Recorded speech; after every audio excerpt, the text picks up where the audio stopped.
was enjoying my night out when my friends called my husband and told him I found another man, and then, Have you ever had a friend who gave you some really bad advice?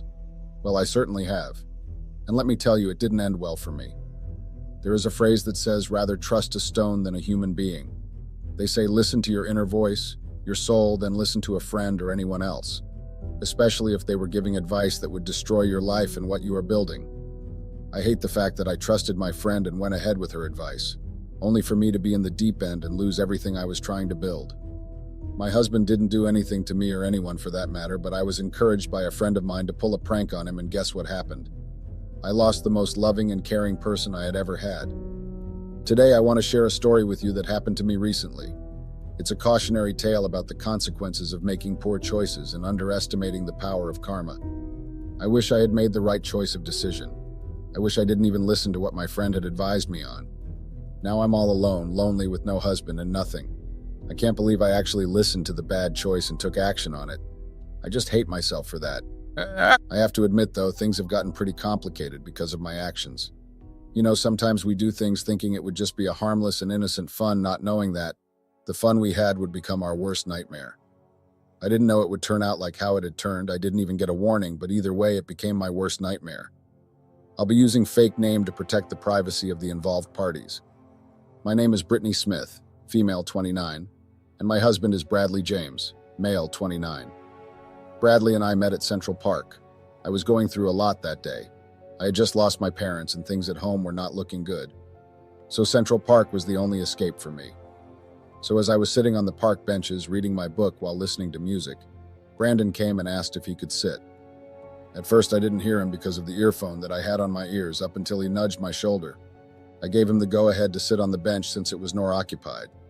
I was reading a book called The White Book, written by Han Kang. I loved reading that novel. It gave me some sort of peace and assurance that everything was going to be fine. Bradley asked me when I had started reading the book. I tried to ignore him, but he kept nudging me and distracting me. I finally gave him my attention, only to find out that he was actually a fan of Han Kang. We talked about the book, and he even introduced me to other Han Kang books. Growing up, I always valued my friendships deeply. My friends were my confidants, my partners in crime, and my support system. When I married Bradley, I brought my friends along into the intimate circle of our marriage. I believed that they could only enhance our lives together, offering support and joy. I had no reason to suspect that this trust would be misplaced. Bradley and I had been married for 5 years. Our relationship built on love, trust, and mutual respect. We shared everything from our dreams to our fears. But as I would soon learn, involving friends in our marriage could bring unforeseen consequences. So I had a friend, her name is Mandy Lawrence, female 29. We had been friends since high school. She was a very wild person. She loved partying a lot while I was just an introvert. I don't really know how we became friends because our personalities do not match. We were way too different. My aunt didn't like her. She would say she's too forward and loose, so she didn't want me to associate myself with her. Despite my aunt's disapproval, I continued being friends with Mandy secretly without my aunt knowing. When I got into a relationship with Bradley, I had scars on seeing Mandy. I was always spending my time with Bradley, not because I didn't like to spend time with Mandy, but Bradley understood me better, you know. He knew what I needed and at what time. Mandy was always out partying. She wasn't available when I needed her the most, but Bradley was there. He would even drop anything that he would be doing and attend to my call. How did I get here? How did I mess such a good thing that was going on between Bradley and myself? I loved my friend Mandy a lot. Heck, I took her as my sister. Everything that she would say to advise me, I could take it, but it would depend on what I was going through at that time. Mandy was the kind of a friend that would tell you what to do and find a way to convince you until you give in.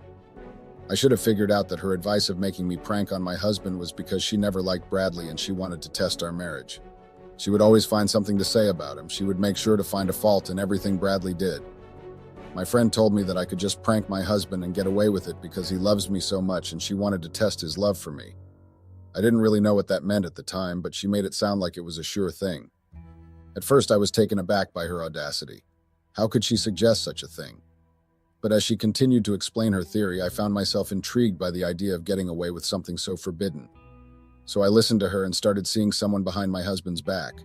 I thought I was being sneaky, that I had it all figured out. But boy, was I wrong. Sure, my husband was a humble and down-to-earth person, but he was not easily manipulative. I took Mandy's advice because I had thought it was going to be a once-off thing and Bradley was not going to act the way he acted. I wanted to have a little bit of fun and feel how it was to go outside and explore and experience new things that you had never experienced before. So against my better judgment, I decided to follow her advice. I know it was very dumb and very foolish of me to listen to someone who was not married while I was married. I didn't even think of the consequences that would take place when Bradley hears that I had orchestrated the prank that was pulled on him. I just wanted to feel some type of way for a little bit and to see how Bradley would react. I began an affair behind my husband's back, thinking that I would never get caught. Then I pranked him with my friend, telling him that I had found my dream man. I felt invincible, untouchable even. It was supposed to be a harmless joke. So Mandy and I went to this party. It was one of her own friends' parties, and to say it was nice would be an understatement. It was lit, the vibe was there, and everything was just so perfect. As introverted as I am, but I enjoyed that party a lot. Of course, I had lied to Bradley about where I was going because if I had told him, he would have told me not to go. I just don't know what was happening between Mandy and Bradley, but their spirits didn't connect. They didn't like each other, and that was somehow affecting me. I was in the middle of their own beef. So at the party, Mandy introduced me to this certain guy. She introduced him as Lucas Jordan. The guy was really handsome. I won't lie, but he was not as handsome as my husband Bradley. The Lucas guy was so talkative for my liking, and he was a loquacious and a narcissist person. Throughout the whole night that I had spent with him, it was about him and what he finds interesting. The guy was very handsome and all, but he had no brains, just being a foolish narcissist. Damn it. Mandy came back and I told her that I wanted to go back home since it was past midnight. I told her that Bradley must be worried about me, especially since my phone's battery had died. My friend, or must I say my so-called friend Mandy, convinced me to stay and told me to let loose a little and be myself, and not act like I was a 50-year-old grandma. After a lot of convincing that she did, I finally gave in. Then she told me that even if I find someone attractive, I shouldn't be scared to explore and enjoy that person. It wasn't like my husband would find out, and she had a better plan, which was to prank my husband. I know I should have defended my husband and not let Mandy's manipulative self get into my head, but what did I do? I just fell straight on her trap, and I was the one who found myself in hot waters. I found myself in the crossroad, not knowing where I was going and where I should go. I shouldn't have allowed Mandy to do that to me in my marriage. But I guess I was too naive to notice that Mandy was actually trying to destroy my marriage. So during that night, the boring Lucas guy and I continued to engage in a casual conversation.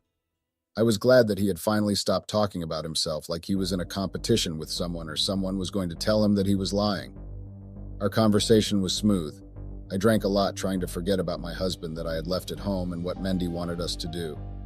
I got intoxicated and I found myself kissing Lucas. His lips were soft and tender. But one thing that threw me off was the way he was kissing me. He didn't have the skills to kiss. The only thing he was chasing was what was in between my legs. No. But another thing, he knew how to explore a woman's body, that I can give him a 10 out of 10. He took me from the party to another planet. I felt like I was floating in clouds. That's how much I was enjoying the way he was exploring my body. I loved every moment of it. Besides the kissing skills, the guy had great body exploration skills and good intimate drive. He made me reach my climax within a few minutes, and I don't know how many times I had climaxed. That's how good it was. The following morning, I realized what I had done. The guilt was eating me up so bad to a point that I was even scared to go back home. I didn't know how I would look into my husband's eyes and act like everything was normal while I had committed such abomination. I hated myself for what I had done, and I was regretting it greatly. I thought to myself that a lot would be destroyed if Bradley was to find out. I had gone out there and jeopardized my marriage and relationship with my husband. I was so angry at Mandy for manipulating me to go to the party and to stay when I said I wanted to go back home. My mind kept telling me that Mandy had planned all of this. She knew what would happen when I agreed to stay. She made me chill with that Lucas guy for a purpose. I couldn't believe myself that I was easily manipulated like that, and I was really scared of the outcomes of my abomination because nothing stays in the dark forever. You know, you cannot sweep off something and put it under the carpet and think it would stay there forever. What happened in the dark will always find its way to the light. That morning, Mandy came out of nowhere. I don't know how she knew where I was, but I didn't put that in mind. I was just happy that she was there, you know. So she came up with the plan that we will call my husband and she would be the one to speak to him. I didn't have any problem with that because it was Mandy and I trusted her. I really thought the prank call was not going to cause any harm because we were just playing. So I let my friend make the call to my husband, pretending to be another man and claiming that I had met my dream guy while out. I was giggling, thinking it would be a funny joke to play on him. So during the day, Mandy told me to send my husband a text and tell him that I won't be coming back home, but I'll come back the following day. I did as told because I was still ashamed and scared of going back home after the abomination that I had done. I felt dirty and my mind was busy playing the events of the previous night. Later that day, a group of close friends and I decided to enjoy a rare evening of fun and relaxation. As a busy professional and a devoted wife, such outings were few and far between. I joined my friends for a night that promised laughter and good times, oblivious to the impending disaster. The atmosphere of the night was vibrant, filled with laughter, music, and the camaraderie that only long-term friendships can bring. We gathered at a popular local bar, its atmosphere a mix of dim lights, upbeat music, and the hum of conversations. As the night progressed, the drinks flowed and the mood lightened. We reminisced about old times, shared stories, and indulged in the kind of carefree banter that adulthood rarely allows. The birth of the idea. Among the group was Mendy, known for her mischievous sense of humor. As the evening wore on, Emma suggested a prank call. It was meant to be harmless fun, a throwback to our younger days when such antics were commonplace.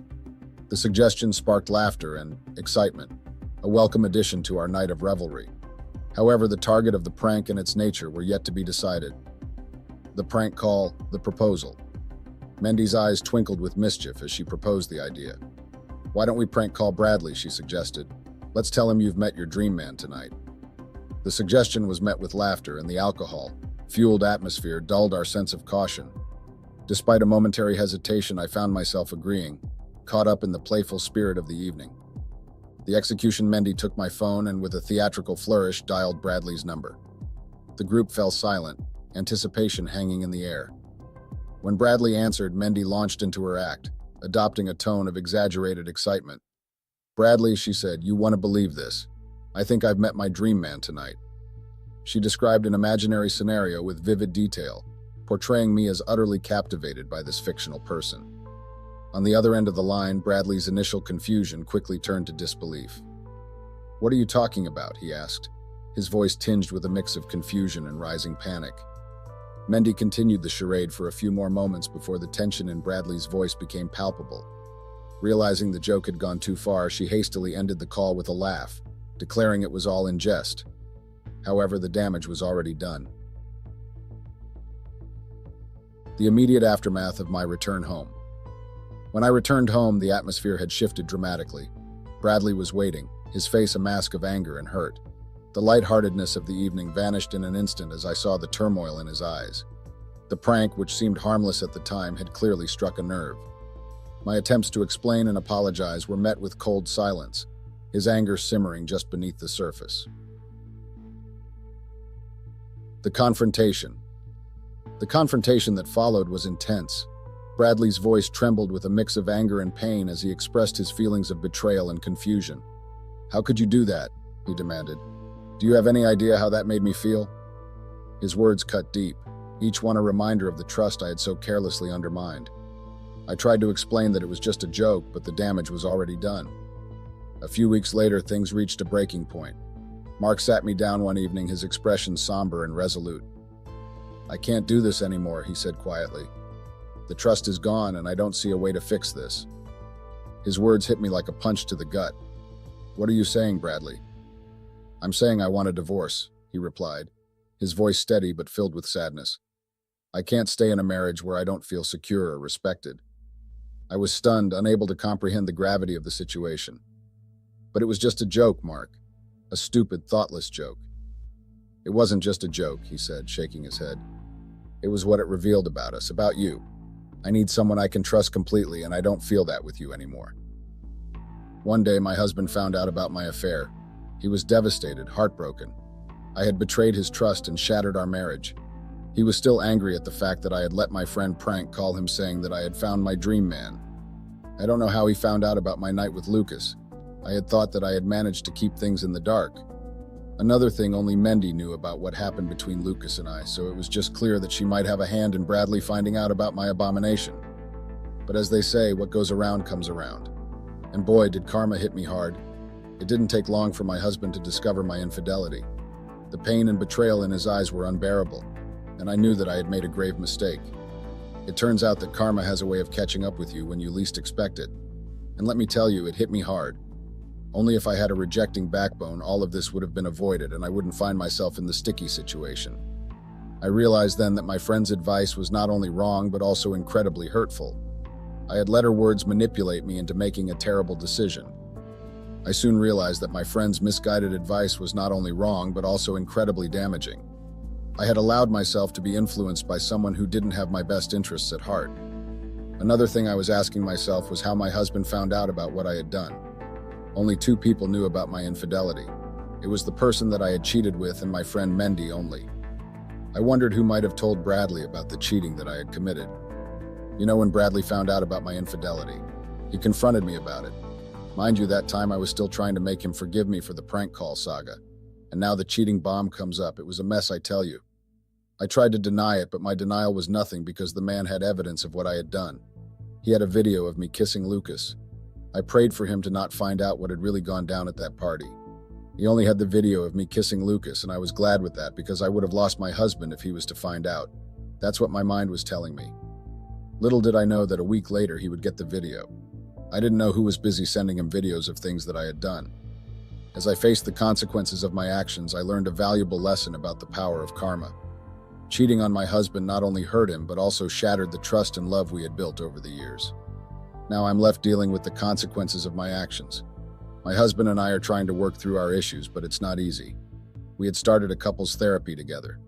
I told him that I was intoxicated and I didn't think about what led me to kiss the guy.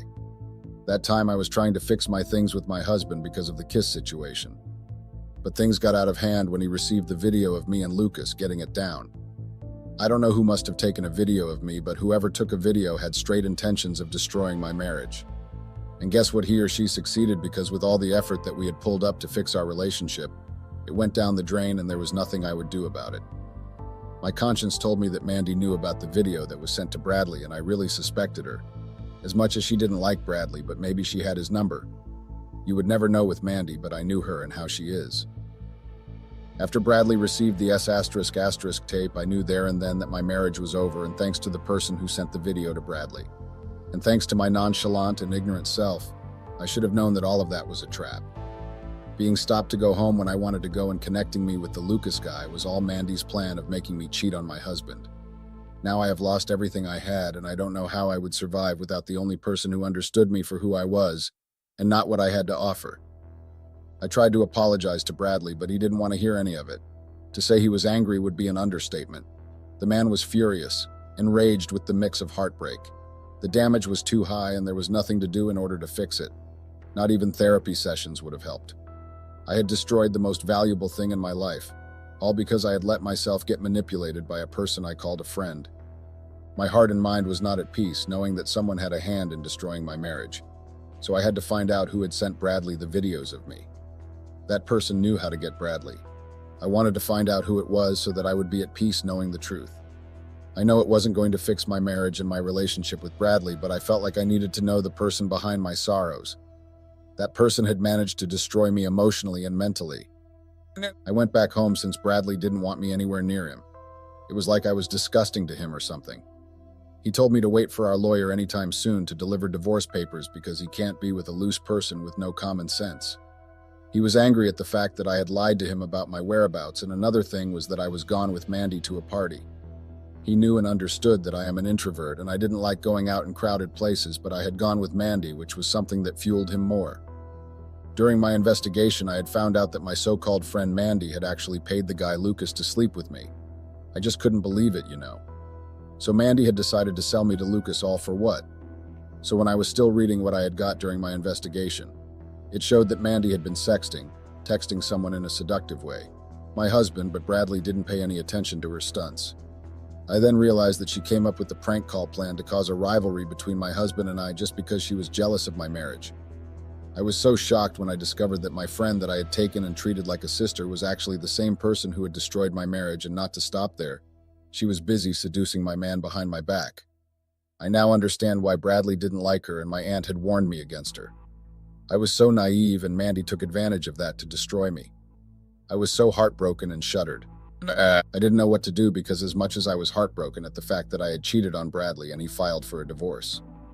Another thing was my separation from my husband. On the other hand, the person I had trusted with my life had betrayed me in the worst way possible. Till today, I am unable to move on from what had taken place. I miss my home, my husband, and how our love used to be. I didn't take any actions regarding what I had found about Mandy, and I decided to just leave her alone and focus on my life. I believed that what was happening to me was actually karma for cheating on my husband. The pain I was feeling when I found out that Mandy was the reason for my marriage to end, it was too deep, and it hurt more than a divorce. I want to forgive myself and forgive Mandy for what she had done and what I had done, but it wasn't easy. It felt like the more I tried to allow myself to forgive and forget, the more I was hurting myself. My divorce with Bradley hasn't been finalized, and I am praying that he comes back to his senses and allows us to try again and fix our marriage. I wish he could give me a chance to rectify my wrongs and fix what is broken. I know I had not only broken our marriage and trust, but I had also broken the heart of the only person who had shown me genuine love and care. Bradley had been there for me throughout everything that I was going through. He had helped me find myself again after my parents' passing and the ill treatment I was getting from my distant family members. My aunt was so disappointed in me when she heard the truth of why I was coming back home, and I don't blame her. Bradley's decision to divorce me set off a chain of events that would turn my life upside down. The legal process was long and arduous, filled with emotional turmoil and financial strain. Despite my attempts to reach a settlement, Bradley was adamant about leaving me with as little as possible. The divorce proceedings were brutal. Bradley's lawyer painted a picture of me as reckless and untrustworthy, using the prank call as evidence of my irresponsibility. My lawyer tried to argue that it was an isolated incident, but the damage to my reputation was done. The court ruled in Bradley's favor. I was left with almost nothing: no house, no significant assets, and minimal financial support. The life I had known was shattered, and I was left to pick up the pieces on my own. With the divorce finalized and my financial situation dire, I was forced to make drastic changes. I moved into a small apartment far removed from the comfortable home I had shared with Bradley. The loneliness was overwhelming and the sense of loss was profound. I took on multiple jobs to make ends meet, working long hours to pay bills and rebuild my life. The strain of starting over was immense, but it also gave me a sense of purpose and determination. I was determined to prove that I could survive and thrive despite the setbacks. As the months passed, I found myself reflecting on the events that had led to my downfall. The prank call was a catalyst, but it was clear that deeper issues had been festering in my marriage. Bradley and I had failed to communicate effectively, and our trust had eroded long before that fateful night. I began to focus on personal growth, seeking therapy to address my own issues and understand my actions better. Therapy helped me gain insights into my behavior and the dynamics of my relationship with Bradley. It also provided me with tools to build healthier relationships in the future. One of the hardest parts of my journey was finding forgiveness, both from Bradley and for myself. I reached out to Bradley hoping to apologize and seek closure. To my surprise, he agreed to meet. Our conversation was raw and honest. I apologized for the hurt I had caused and acknowledged the pain I had inflicted. Bradley, in turn, shared his own regrets and admitted that he had been struggling with his own issues. While we didn't reconcile, our conversation allowed us to part on better terms. It was a step towards healing, and it provided me with a sense of closure that I desperately needed. With time, I began to rebuild my life. I pursued further education to improve my job prospects and eventually found a stable career that provided financial security. I also rekindled old friendships and made new ones, creating a support system that helped me navigate the challenges of my new life. Through therapy and self-reflection, I learned to value myself and set boundaries in my relationships. I also discovered a passion for writing, using it as a therapeutic outlet to process my emotions and experiences. Years passed, and I found myself in a much better place, emotionally, financially, and personally. I had built a life that I was proud of, one that was rooted in self-respect and resilience. One day, while attending a friend's wedding, I met someone new. James was kind, understanding, and patient. We connected on a deep level, and as our relationship grew, I found myself experiencing a sense of happiness and fulfillment that I hadn't felt in a long time. James and I took things slowly, building a relationship based on trust and mutual respect. He understood my past and supported my journey towards healing. With him, I felt safe and valued, and I realized that I had finally found a partner who complemented me in every way. My journey from heartbreak to healing was long and arduous, but it taught me valuable lessons about trust, communication, and self-worth. I learned that true love is built on a foundation of mutual respect and honesty, and that effective communication is essential in any relationship. I also discovered the importance of self-forgiveness and personal growth. Mistakes and setbacks are inevitable, but they can also serve as opportunities for learning and growth. By addressing my own issues and seeking to understand myself better, I was able to build a healthier, more fulfilling life. As I look back on the events that led to the end of my marriage and the subsequent rebuilding of my life, I am filled with a sense of gratitude. While the journey was painful, it ultimately led me to a place of strength and self-awareness. I am now in a loving and supportive relationship with James, and we are building a future together based on the lessons we have both learned. I continue to pursue my passion for writing, using it as a way to connect with others and share my experiences. Looking back, I could see the many mistakes I had made and the lessons I had learned. The prank call was a foolish and thoughtless act, one that had far-reaching consequences. But it also taught me the importance of trust, respect, and communication in a relationship. I learned that actions have consequences, and that the bonds of trust can be fragile and easily broken. I understood the importance of considering the feelings of others and the need for open and honest communication. These lessons, though learned the hard way, helped me to grow and become a better person. The journey from that ill-fated night to my new life was long and difficult, filled with pain and challenges, but it also showed me my own strength and resilience. I discovered that I could overcome even the most devastating setbacks and build a new and fulfilling life. The support of friends, the love of my daughter, and the new relationship with James all helped me to heal and move forward. I found joy and purpose in new ways, learning to appreciate the small moments of happiness and the connections with those around me. As I stood on the threshold of my new life, I felt a sense of hope and excitement. The pain of my past would always be a part of me, but it no longer defined me. I had the strength to face the future and the wisdom to build a life that was filled with love, trust, and fulfillment. I embraced the opportunities before me, ready to create new memories and forge new connections. The journey had been difficult, but it had also made me stronger and more resilient. I knew that I could face whatever challenges lay ahead and that I had the support and love of those around me. I learned the power of love and forgiveness. I forgave myself for my past mistakes and found the courage to move forward. I learned to love myself and to accept the love and support of others. This journey of healing and growth was a testament to the resilience of the human spirit and the power of love to overcome even the greatest challenges. As I looked at my daughter and the life I had built, I knew that I had found a new beginning. The pain of my past would always be a part of my story, but it was no longer the defining chapter. I had the strength, the love, and the wisdom to create a future filled with hope and happiness. And with that, I stepped forward, ready to embrace whatever the future held. I've learned the hard way that cheating is never the answer. It only leads to pain and destruction. So if you ever find yourself in a situation where a friend is encouraging you to do something wrong, think twice. Consider the consequences and choose the path of honesty and integrity. Mendy really did a number on me, but I'm not complaining because she taught me a lesson that no one would teach me. I am now in a better space. I am happy and looking forward to creating more great memories with the one that I love now. Please help me with advice for a better and fruitful relationship. Have you ever found yourself in a situation where everything seems to be falling apart?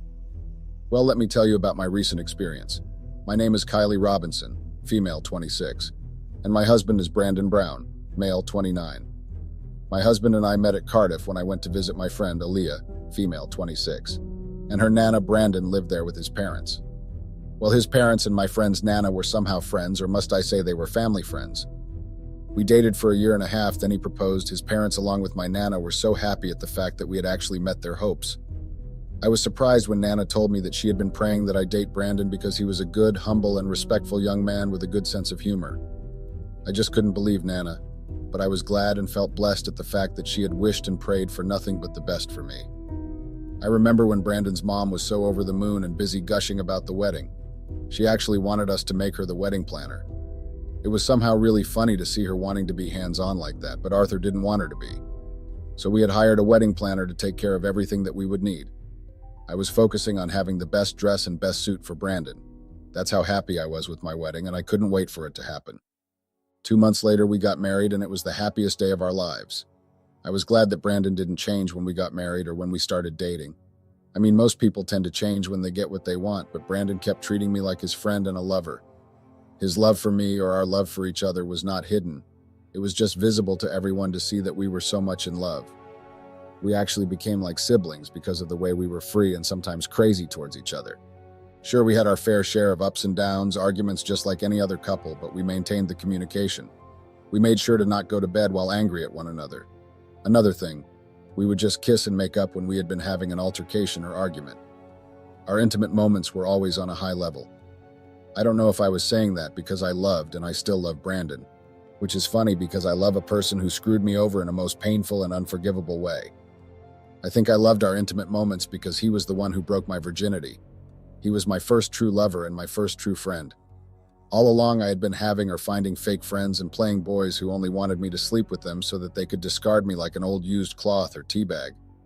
I had my doubts about Brandon when we first started dating, but the time that we had spent getting to know each other while we were friends really helped because I got into a relationship with him, knowing what I was outing myself into. It was nothing but bliss. Time passed, I started getting bored. I am a writer and I own a publishing company, so I was always in the house because I was not working for any company but myself. Brandon was always at work and he would come back later when he had knocked off. He didn't change, you know. He was the same husband that I had fallen in love with, and my love for him kept growing each and every time when I looked at him. I loved the fact that he was very much supportive and always there for me when I needed him. I don't know what really came over me when I destroyed the only good thing I had going. A year later, I'd given birth to a very cute and beautiful baby girl. Was I not happy? I was ecstatic, but I couldn't say the same with my husband because he had wanted and hoped for a boy. So a year after our daughter was born, he became distant, going to work earlier than he used to and coming back late.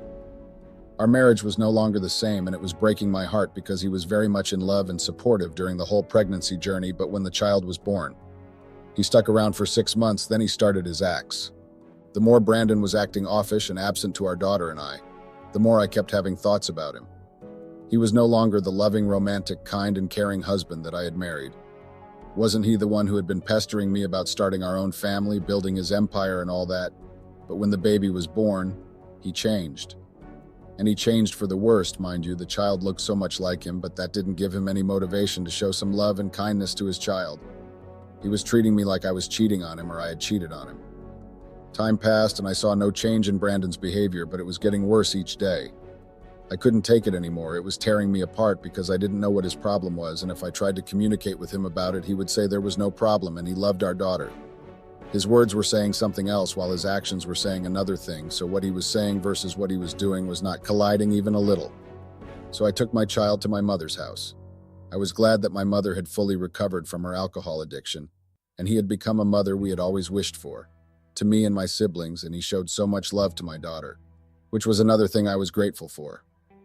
So I left my baby girl for a full 2 months, telling my mother that I wanted to fix my marriage with Brandon and plead with him to accept that he had a chance to have a child, even if she wasn't what he had expected. But she was still his child, his blood and semen. During my efforts to fix our marriage, the man of the house didn't seem to change. Yes, he would tell me that he loved me, but what about our daughter? What he was doing to me and our daughter was slowly finishing the love I had for him. What is love exactly if you are not showing it but keep saying it like it's a chorus in your favorite song? How can a person say they love you but they can't love their own seed? It was really confusing and heartbreaking because if I were to choose between my husband and our daughter, I would definitely choose our daughter because his love that he said he had for us was not enough. In fact, it was just lousy and useless words because his actions were saying a different thing. One day he had invited his friends for a bride to celebrate his success in getting clients in Asian countries. I was proud of him and his achievements. I won't lie, he had worked very hard to get that contract, and he eventually did through his hard work and dedication. So as the good wife that I was, I helped him prepare for the bride that he was hosting. He had asked me to help him because he first wanted to celebrate with his friends, then invite the family later on when the contract was confirmed and signed. I helped him with everything that he needed. My daughter was still with my mother at that time. So when his friends came, I didn't know all of his friends, I only knew a few. I got the shock of my life. One of his friends was my client back then when I was working at a strip club before I became a writer. So this friend of his used to ask me for my intimate service. He would come to the strip club for the dance, then ask me for my intimate service. He was a well-paying client at that time. I called him my regular because he would come to the club maybe 2 or 3 times every week. I just couldn't believe how small the world was, and I got uncomfortable at the fact that he might tell my husband about my past with him. Another thing I wouldn't know is that he was my husband's friend because he was not at our wedding celebration. Worst part was that he had even asked for my service 2 weeks before my wedding with Brandon. They had asked me on different days, and I wouldn't have guessed that they were somehow friends. Yes, I am not proud of what I had done to my husband because he had shown me nothing but true love, and the guys had promised to give me good money and they wanted a good service before they would go on a business trip. That was what they told me. If I knew that they were my husband's friends, I wouldn't have agreed to commit adultery 2 weeks before I got married. Throughout the whole celebration, I was so uncomfortable. The lusting eyes that some of the guys were giving made me more uncomfortable. I didn't know how my ex-regular would act when they got drunk because they were drinking like it was their last time, or what he would tell Brandon. You know how some guys are. And according to what I had seen, it looked like the whole squad knew that the two guys were womanizers. The other one liked going to strip clubs while the other one loved sex. I say that because I had been looking and analyzing each and every one of them. Sometimes it's bad to not have friends because you end up focusing on things that do not concern you. So it was scary that the guy I had cheated with was one of my husband's friends. I was not even myself, but luckily no one noticed. About a month later, I received a call from Tom, one of Brandon's friends, the one who was my regular. I was surprised because he hadn't called me ever since the day we last saw each other before my wedding. He asked me to meet him at a certain hotel for a quick one, of which I bluntly refused and reminded him that I was no longer into that life and I was happily married.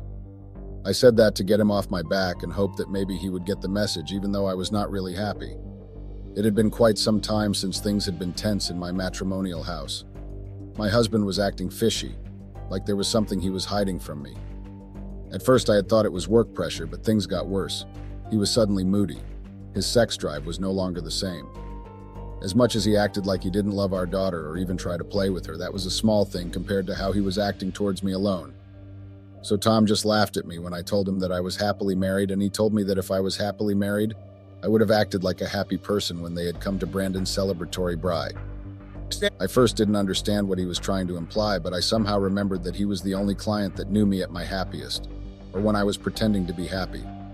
He told me to know my worth, and if the battle that I was trying to win with Brandon was worth it, and how long would I keep fighting for something and someone who couldn't even steal a glance at me when they were in my house.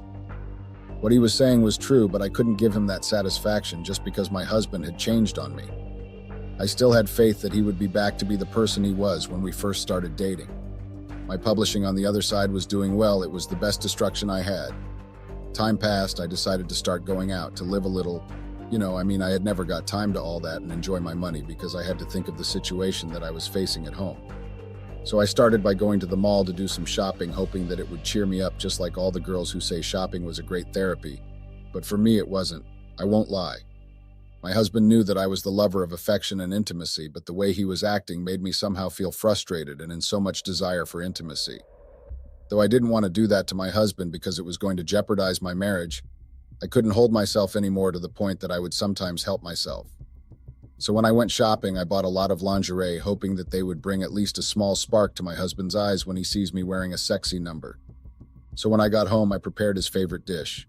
Luckily, I had gotten my daughter a nanny because of work, and I was kind of tired of burdening my mother with my problems. My husband came back earlier than expected that day. The nanny and my daughter were at my mother's house, so I tried acting like a good wife and welcomed my husband with a kiss and asked him to go take a quick shower because we needed to talk. Luckily, he complied and did as instructed. While I was left to finish up everything, I made sure to wear something sexy that would make him want to eat me in an instant. When he came back from taking a shower, he came down the stairs and asked what the occasion was and where I was going since I was wearing a dress that he had not seen before. I told him that I had wanted to spend quality time with him and tried addressing the issue that we were facing in our marriage. But the guy just dismissed my concerns and changed the topic. I asked him to at least notice me as his wife. I then tried seducing him, but he was not having it. He complained about being tired, and what surprised me that day was that he asked where Chrissy, our daughter, was. I knew he didn't ask that because he wanted to ask, but it was because he wanted to dismiss what I was trying to do and address it with him. So I told him that our daughter was at my mother's house. He just took the car keys and told me that a child shouldn't be separated from their mother because that would break the connection and the bond we had, so he was going to fetch her. I didn't really understand the sudden love he had for our daughter, but somehow my heart was happy and at ease to see him considering our daughter's feelings. I had hopes that maybe we would get through everything, but who was I fooling? He left me there with a lingerie on. He didn't even try to at least compliment or show me some affection. He just remembered that he had a daughter that he had been absent with for a year. My heart was broken and I was so thirsty and hungry for some intimacy, so I found myself calling Tom with the hope that he was available. Luckily, he had invited me to their private party because I had told him that I was bored and I needed some company. I didn't even waste any time. I just changed only the dress that I was wearing, then went to the location that Tom had sent. I didn't care if my husband would come back home and not find me. All I was thinking about was the salt and desire for affection that I had been craving for. When I got there, Tom welcomed me and introduced me as his fun girl, which came as a huge shock to me because I didn't remember forming any fun relationship with Tom, but I dismissed that, but maybe we did have a fun relationship, which happened a long time ago. So the night went on, and at that party I noticed a few of Brandon's friends. Someone suggested that we all play spin the bottle, where one would either kiss the person the bottle would be pointed to or you would have a shot of vodka. That game was fun and all. I had kissed 3 of Brandon's friends, including Tom, that night. Don't look at me like that.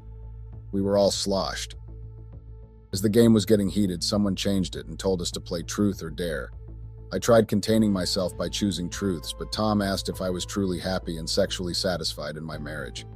That question caught me by surprise because I didn't know how to answer, and I couldn't lie because they would see that I was lying. I was getting uncomfortable, so I changed the answer I had given them and chose dare. Tom then dared me to go to one of the rooms in the house with a guy called Kenny for 15 minutes. He looked like he had been craving for me the whole night. I was resistant at first because I didn't know what I was supposed to do in that room, but I eventually went with the guy. When we got there, the guy started touching me. Mind you, I was also tipsy, so the alcohol was playing its role on my body. So it reacted to his touch and smooth words he kept saying. Within a blink of an eye, I found myself going down with the guy. My mind had flushed down any thoughts of my marriage problems and my husband. I was enjoying the moment. My mind took me back to where and who I was before getting married and having a whole family. Not knowing that the room we were in actually had cameras, I was so caught up in a moment to a point that I didn't notice anything, plus the alcohol was doing its work. The game went on until late, and the real fun started when everyone was dancing. I was really sloshed to the point that I found myself dancing like a stripper on top of the table. I did the dance for 3 of the guys, who included Tom, Kenny, and the one that used to come to the strip club for my dance. I would see them in passing. When I did the dance for Tom, I was letting loose and cared less. Little did I know that they were actually my husband's friends. Well, I knew the 2, but I didn't know about Tom. So as I was busy dancing, I told the Tom to follow me to the private room. My stripping habits had come back on full mode, and we were all drunk, so I commanded him to follow me to the room, and he complied. When we got there, we started our little party. I danced for him and seduced him to a point that Tom started touching me, and boom. We were having an intimate moment. I was enjoying the way that he was touching me and making me feel good. I don't remember where the other guy that I called along with Tom had gone, and I didn't care, so I continued with the fun I was having with Tom. He knew what he was doing, and it felt so good. We did a lot the previous night. We were all sloshed to a point that I couldn't remember everything that had taken place in the private room, though I remembered bits of what had happened. I woke up in the morning with a very serious hangover headache. When I looked at myself, I saw that I was not wearing anything. My heart started beating, thinking of the worst and thinking of how stupid I was for putting my marriage in jeopardy. I had committed adultery, something I had vowed to myself to never do again. I was so scared, thoughts were racing in my head. I couldn't help but feel guilty of what I had done, and there was no undoing it. As I was busy panicking, Tom came into the room with a cup of coffee and painkillers to kill the hangover headache. As much as I wanted to appreciate his kind gesture, my heart and my mind didn't allow me to. It was on its own dimension, and a very dark one. I just couldn't stay there anymore, so I only took the painkillers and drank them. Tom and I moved to his apartment for more privacy and intimacy. As I was chilling with Tom in his rented apartment, he went to the bathroom as the person who was going to come back sooner. So the time he went to the bathroom, we were talking about my marriage and how much I was not satisfied sexually. While Tom was in the bathroom, I received a call from Brandon, which really took me by surprise because I had thought he had forgotten about me and the fact that he had a wife, that he had more important things to do than to give his wife his full attention and lovemaking. I was on a call with Brandon, hearing him apologizing and asking me to come home because he thought I was at a friend's house. Tom got back speaking and didn't notice that I was on a call with someone. He asked me when will I stand up for myself and leave the loser that I had married, because if he knew what he was missing out, he wouldn't be that busy for his wife. Tom then called him a simp because he is so focused to please his bosses and forget about his wife, then act like a girl just because he had later realized that his wife is gone while he didn't even have time for me when I was at our marital home. He kept talking. I tried signaling him that I was on the call with someone else, but the guy just ignored me and continued telling me that I had married a shame of a husband and called him a loser again. He even said that he knew that Brandon was his friend and he loves him, but he's a loser and a simp and he needed to know that. Somehow I thought that Tom was saying all those things on purpose, and he knew that I was on a call with Brandon. On the other hand, Brandon was hearing the whole thing imagine. I was just tongue-tied. I didn't know how to respond and who to respond to because on the other side, Brandon was busy asking why I had told our marital issues to my affair, who is his friend. Then Brandon, started throwing tantrums at me and telling me well more like demanding me to go back home because he didn't want to see me because I had chosen to be a witch that destroys marriages. Brandon was super enraged to a point that I felt like if I was near him, I don't know and can't imagine what would have happened to me. Brandon is a very private person and he doesn't want his life matters to be known by the outside world, especially his friends. So I had made the worst mistake ever for sharing my marriage predicament with Tom. What Arthur did was somehow a blessing in disguise. So I knew that as I was going back home, I had to publish the book first thing when I got there because we were done with everything that was needed to complete the book. I needed to make everything before Brandon even came back because I didn't know what he would do to me with his short-tempered self, not knowing that I was actually already late. When I got home, I found Brandon looking like he was ready to murder anything that made him angry. I knew that I had to be honest with him without waiting for him to even ask about my abomination. I had to tell him that I was in love with Andrew, but I didn't know how he would react. I know it was very wrong of me to hide such an abomination and serious thing from him and for him to find out the way he did. But I was confused and didn't know what to do. So I continued leading him on even though my heart was slowly falling out of love with Brandon. I knew there and then that my marriage had been ruined, and there was no chance of survival in it. When I got home, I found my husband busy with his drawings. He was doing a very good job and I was really proud of his accomplishments. I greeted him and he told me that Chrissy was sleeping in a very cold tone. I knew I was in deep tea because I didn't even notify him about my sudden departure. It was something that came to mind at the last minute. I tried apologizing to him for leaving the house and not telling him where I was going. Instead of saying that maybe it's okay, he just gave me an answer. He was as cold as ice. Weeks later, my husband suddenly decided that he was moving out of the house when I asked him why he was doing that. He told me that it was for the best, not only for him but for myself also. I didn't understand his lame and lousy excuse, so I fought with him about moving. After the whole begging and throwing tantrums that I did thinking he would change his mind, the guy continued with his plans and moved out of the house. He told me that he knew that I had cheated on him with his friend Tom, and I didn't start there because he also found out that I had cheated again 2 weeks before our wedding day. He furthered by saying that he knew about my past job and that the cafe job was just a front job for me. I didn't understand where he had taken all that information. My mind had thought that maybe Tom might have told him. But I found out that he didn't. Brandon had found all of that by himself, and his trusted friends had told me that I had gone to the private party that they had hosted, and Tom introduced me as his fun girl. I had no comeback when he said so. I opted to just humble myself and apologize, hoping that we would maybe try and work things out for the sake of our daughter. He was so furious even the veins were coming through his temple. I had seen Brandon angry, but the way he was angry that time made me scared and regret the things I had done. I know I should have been honest with him from the get-go, but I decided to keep everything to myself, and when the old me got unleashed, I couldn't control it, and forgot that I was no longer under the pressure of my family and I was a married woman. But what did I do?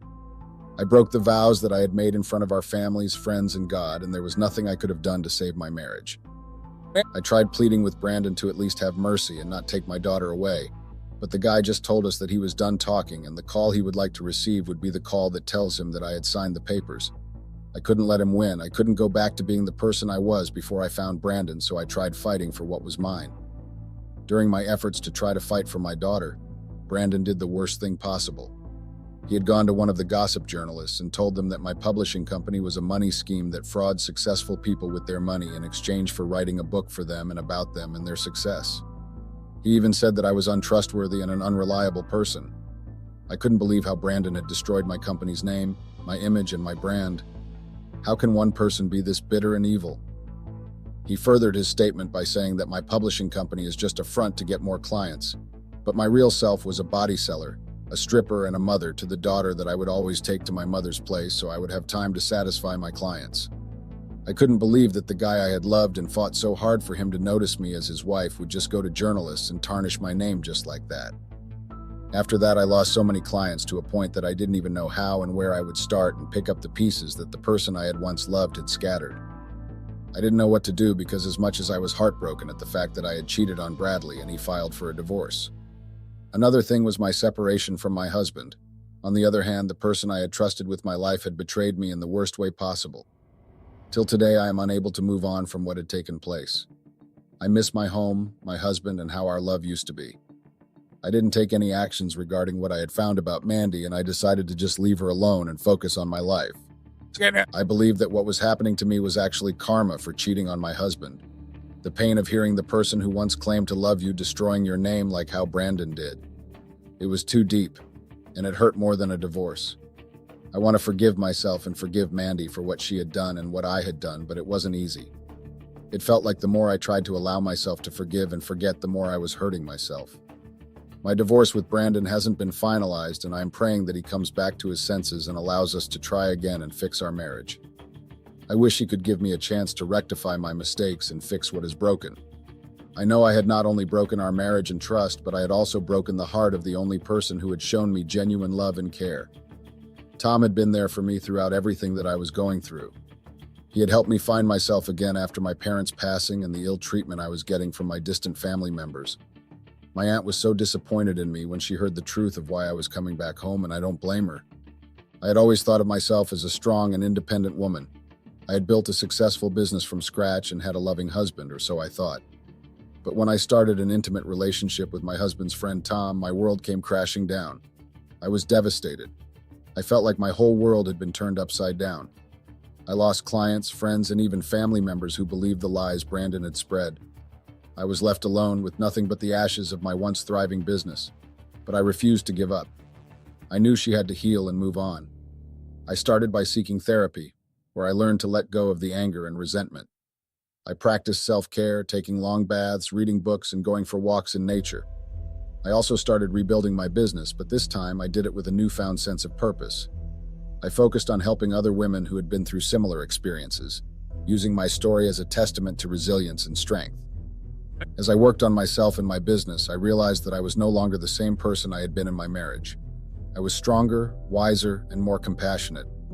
I had learned to love myself, flaws and all, and to stand up for what I deserved.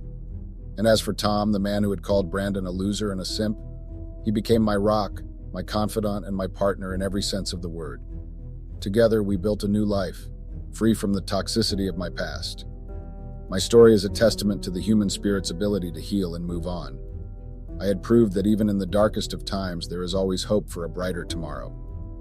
Since Brandon and I were not married under community property, I was left with nothing, and there was nothing to fight for if I were to fight. But he was gracious enough to leave me a house and a car since he had bought them under my name. One thing I would be grateful for was that he made a fair decision on making a joint custody of our daughter. She was going to stay with me and visit him wherever he would be staying. I was grateful for the love, teachings, and everything he had given me. That man loved me, and if I were to take back everything, even the time, I would take back the moments I had shared with Brandon since we had started dating, from the day he started asking me till our last day together. Even today, I still regret the mistake I had made because it was the reason that had destroyed my marriage and my family. I learned the hard way that cheating is never the answer. It only leads to pain and destruction. So if you ever find yourself in a situation where you find yourself having to lie to your partner or keep a deep secret, think twice before doing it. Consider the consequences and choose the path of honesty and integrity. I want to fix things with Brandon since our divorce has been finalized. He no longer contacts me even about our daughter, but my aunt, imagine. Please help me with some advice and guides. I really need to have civilized joint custody with him. What do you think I should do?